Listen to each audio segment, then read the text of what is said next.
Hello guys, मैं हूँ सुनैना और आप सबका स्वागत है मेरी चैनल मॉम सेज में। आज की इस वीडियो में मैं आपके साथ बात करने वाली हूँ ब्रेथ होल्डिंग स्पेल के बारे में। मतलब जिन्होंने सुना है उनको तो लग रहा होगा वो जान रहे हैं, जो उनको लग रहा होगा अच्छा। बट जो नहीं जान रहे उनके लिए उनको लग रहा होगा कि अच्छा ये ब्रेथ होल्डिंग स्पेल है क्या। ठीक है, तो ब्रेथ होल्डिंग स्पेल जो है यंग किड्स करते हैं। ब्रेथ होल्डिंग स्पेल में बच्चे यंग किड्स जो है अपनी ब्रीथ को अप टू 1 मिनट्स तक होल्ड करते हैं। Sometimes these spells often cause pass out. Means बच्चे जो हैं जब ब्रेथ होल्डिंग स्पेल कर रहे होते हैं, मतलब वो अपनी कर रहे होते हैं, तो वो अपनी कॉन्शियसनेस को लूज़ कर लेते हैं। ठीक है, और ब्रेथ होल्डिंग स्पेल्स जो है ये बिल्कुल भी हार्मफुल नहीं है, और इसको जो है एक हेल्दी बच्चा भी कर सकता है। ऐसा नहीं कि जो बच्चा कमज़ोर है या फिर जो बच्चा बहुत मतलब उसको किसी तरीके की कुछ प्रॉब्लम है, प्रीमेच्योर है या ऐसा है, वही वो बच्चे करेंगे। नहीं, जो बच्चे हेल्दी हैं, अच्छी तरीके से हेल्दी है, उनको भी ये ब्रेथ होल्डिंग स्पेल हो सकता है। और ये बिल्कुल बहुत ही कॉमन है। ऐसा नहीं है कि अगर किसी बच्चे को हो रहा है तो मतलब ऐसा है कि बहुत क्या हो गया, ऐसा कुछ नहीं है। ठीक है, और ये जो ब्रेथ होल्डिंग स्पेल है ये प्रोटेक्ट कर सकते हैं, इसको ट्रिगर कर सकते हैं और इसको आइडेंटिफाइड भी कर सकते हैं कि किसको किसको हो सकता है, कब बच्चे करते हैं, और इसको हम ट्रिगर भी कर सकते हैं। ठीक है, और ये जो होता है breath holding spell generally second year of life में बच्चे जो है इसको एक्सपीरियंस करते हैं, और पेरेंट्स भी इसको एक्सपीरियंस करते हैं। मतलब दूसरा साल स्टार्ट होता है तब। और ये जो ब्रेथ होल्डिंग स्पेल है जनरली मतलब 6 मंथ के बच्चे से लेकर अप टू 6 इयर्स के बच्चों तक को होता है। 6 इयर्स तक के बच्चों मतलब ऐसा वो करते हैं, ब्रेथ होल्डिंग स्पेल करते हैं, और जैसे जैसे वो बड़े होते जाते हैं ये खुद ब खुद बिल्कुल भी सही हो जाता है। और ये बिल्कुल भी हार्मफुल नहीं है, और it is an reflex. Means बच्चों का जो है इस पर बिल्कुल भी कंट्रोल नहीं है। ऐसा नहीं कि बच्चे जो है इसको जानबूझ के कर रहे हैं या फिर ऐसा, बिल्कुल नहीं है। अगर ब्रेथ होल्डिंग स्पेल उनको हो रही है या कर रहे हैं बच्चे, तो मतलब उनको आ रहा है वो ब्रेथ होल्डिंग स्पेल, वो उनको करना ही है। मतलब ऐसा नहीं कि वो उनका कंट्रोल है उस पर, और दिस इज़ इनवॉल्यूंटरली। ठीक है, सो अब बात करते हैं ये कितने तरीके का होता है। ठीक है, तो ब्रेथ होल्डिंग स्पेल्स जो है वो 2 तरीके का होता है। पहला जो होता है वो होता है काइनेटिक ब्रेथ होल्डिंग स्पेल। इसमें क्या होता है कि बच्चे जो है अपनी ब्रीथ को 1 मिनट तक होल्ड करते हैं। ठीक है, अपनी कॉन्शियसनेस को लूज़ करते हैं, और जब वो ये प्रोसेस चल रहा होता है तो उनका जो फेस हुआ, उनका जो लिप्स का कलर हुआ, वो ऑलमोस्ट ब्लू पर्पलिश टर्न हो जाता है। ठीक है, और इसमें टर्न हो जाता है, और बच्चे जो हैं मतलब और इसको जब ऐसा कब होता है जब बच्चे ना कुछ कर रहे होते हैं या कुछ मतलब ऐसा कर रहे होते हैं, और अचानक से हम उनको उनकी डिसिप्लिन ये में मतलब कुछ कर रहे हैं, बच्चे खेल रहे हैं या कुछ भी हो रहा है ना, आप उसको उसकी डिसिप्लिन से थोड़ा सा अलग करके कर रहे हो, तो बच्चे जो है क्या हो जाते हैं कि मतलब होता है ना कि आप कुछ कर रहे हो, अचानक से खुद भी आप एक्सपीरियंस करते हो कि आप कुछ कर रहे होते हो और अचानक से आपको कुछ और कह दिया जाए करने को या फिर कुछ, तो ऑब्वियसली आपको थोड़ा सा अलग लगता है, राइट। ठीक वैसे ही बच्चे जो हैं कुछ कर रहे होते हैं और अचानक से हम कुछ मतलब उनके डिसिप्लिन को डिस्टर्ब कर दिया, सिंपल सी भाषा में अगर कहें तो बच्चे जो है ब्रीथ होल्डिंग स्पेल कर लेते हैं, करते हैं। ठीक है, और इसमें बच्चे जो हैं अपनी कॉन्शियसनेस को लूज़ करते हैं, और उनकी फेस लिप्स का जो कलर है वो ब्लू टर्न हो जाता है। और अब बात करते हैं सेकंड जो है पहली ब्रीथ होल्डिंग स्पेल। तो इसमें क्या होता है कि बच्चे जो हैं अपनी अफ्रेड मतलब सडनली से बच्चा बैठा हुआ है, खेल रहा है, कुछ कर रहा है, ठीक है, और आप सडनली से उसको पीछे से आके अपनी उसको बुम कर दिया, या फिर ऐसा हम लोग करते हैं ना, राइट। जैसे हम जनरली भी हम खेलते हैं या से कुछ करते हैं, तो होता है ना कि किसी को डराना हुआ चाहे कुछ भी करते हैं, तो अगर छोटा बच्चा है 1 साल का बच्चा है, 2 साल का बच्चा है, अब कुछ कर रहा है, ठीक है, और हम चाहे आप चाहे कोई भी एनीबॉडी हम उसको चुपके से आके बूम किए या फिर कुछ किया, तो बच्चे जो है ना वो डर से जाते हैं अचानक से। क्योंकि उनका दिमाग तो कहीं और होता है, वो कुछ और कर रहे होते हैं और हम अचानक से उनको मतलब आके उसको सरप्राइज़ कर देते हैं। तो वो क्या होता है, वो जो सरप्राइज़ हम उनको देते हैं ना, तो वो जो सरप्राइज़ है उनके लिए एक डर की तरह हो जाता है। अचानक से तेज़ सी साउंड आ गई तो बच्चे जो है ना, छोटे बच्चे हैं ऑब्वियसली, उनको डर हो जाता है, राइट। तो वो उस वक्त जो वो स्पेल करते हैं ना, उसको पहले ब्रेथ होल्डिंग स्पेल करते हैं। और इसमें जो है बच्चे जब ये जो स्पेल कर रहे होते हैं तो उनके जो फेस का जो ऑलमोस्ट जो कलर है ना, पेल वाइट, ऑलमोस्ट वाइट टर्न हो जाता है। और दोनों ही केसेस में ऐसा होता है, दोनों ही केसेस में एक कॉमन चीज़ है कि दोनों ही breath holding spell up to 1 minute तक होता है और अप टू 1 मिनट तक बच्चे जो है अपनी ब्रीथ को रिगेन कर लेते हैं और रीस्टार्ट कर लेते हैं और वो बिल्कुल नॉर्मल से हो जाते हैं और अच्छे हो जाते हैं, ठीक है। और अब बात करते हैं कि हम what to do when our babies are going through this breath holding spell। मतलब जब बच्चे हमारे ऐसा कर रहे होते हैं तो हम उस वक्त हम क्या कर सकते हैं, ठीक है। तो फर्स्ट चीज़ जो है, आप एकदम कुछ भी मत करो, स्टे काम, मतलब जस्ट रिलैक्स, ठीक है। मतलब कुछ करने की आपको ज़रूरत नहीं है, आप एकदम काम रहो, रिलैक्स रहो। सेकेंड चीज़, आप जो है बच्चे जो है ना ब्रीथ होल्ड स्पेल करते हैं तो थोड़े से घबरा से ज़्यादा, मतलब थोड़ा सा उनमें थोड़ा सा मूवमेंट थोड़ा ज़्यादा होता है, थोड़ा सा छटपटाना टाइप्स आप कह सकते हो, जनरल सी लैंग्वेज अगर हम यूज़ करें तो बच्चे जो है ना थोड़ा छटपटाना सा करने लगते हैं, तो वो इधर उधर हाथ पैर वगैरह करते हैं। तो उनको बस सिंपल सा आप उनको लिटा लो गोदी में ऐसे, चाहिए फिर नीचे आराम से उसको ये कर दो कि हाँ आराम से वो अपनी स्पेल को जो है वो कुछ सेकंड्स में जो भी है सब सही हो जाए, ठीक है। थर्ड चीज़ है, आप बच्चे का जो है माउथ ज़रूर से ज़रूर चेक करो। वो इसलिए क्योंकि अब जब हम बच्चा ब्रेथ होल्ड स्पेल कर रहा है, ठीक है, तो उसको चोकिंग होने की पॉसिबिलिटीज़ है।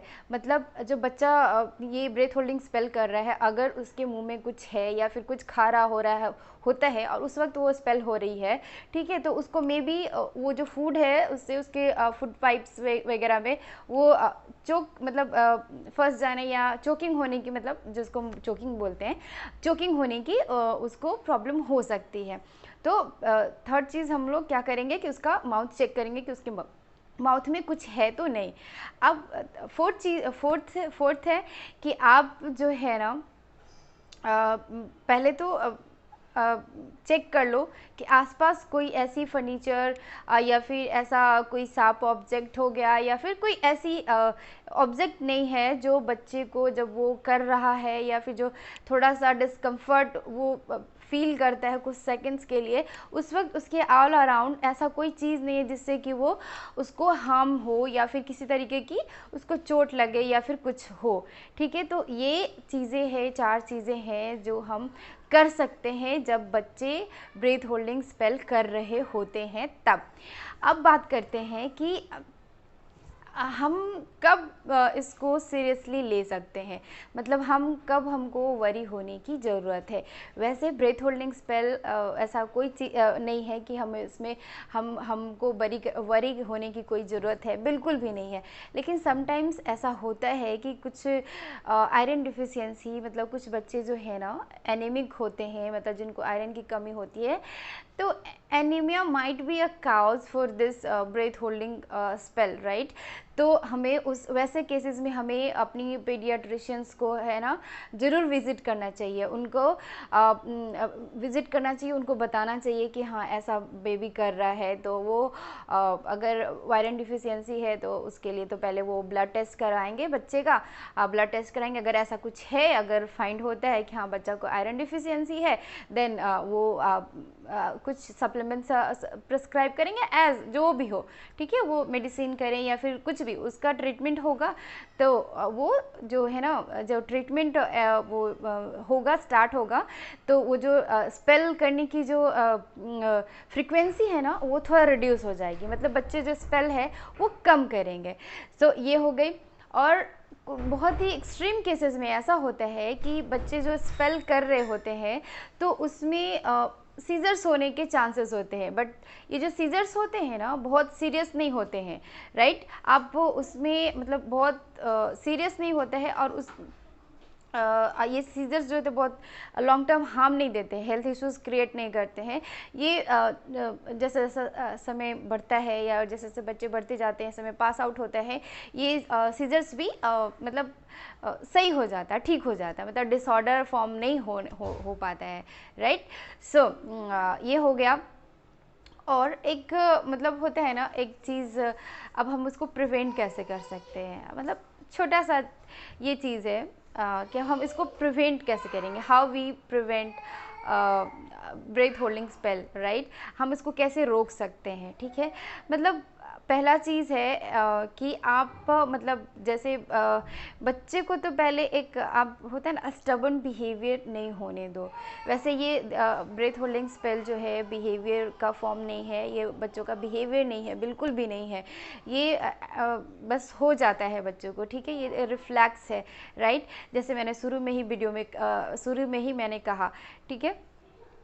तो हमें बच्चों के जो बिहेवियर है ना उसको मतलब स्टबर्न नहीं होने देना है, कि बच्चे ऐसा ना हो कि उसको इसको है ना यूज़ करने लगे वेपन की तरह, कि मैं ऐसा करूँगा, अपनी ब्रीथ को होल्ड कर लूँगा तो मम्मा पापा जो है ना मेरी बात को मान लेंगे, या फिर ऐसा, मतलब वैसा चीज़ हमें अवॉइड करना है कि बच्चे का जो बिहेवियर हो वो स्टबर्न ना हो, और इसको जो ब्रेथ होल्डिंग स्पेल को बेबीज़ जो है उसको वेपन की तरह यूज़ ना करने लगे हमारे ऊपर, ठीक है।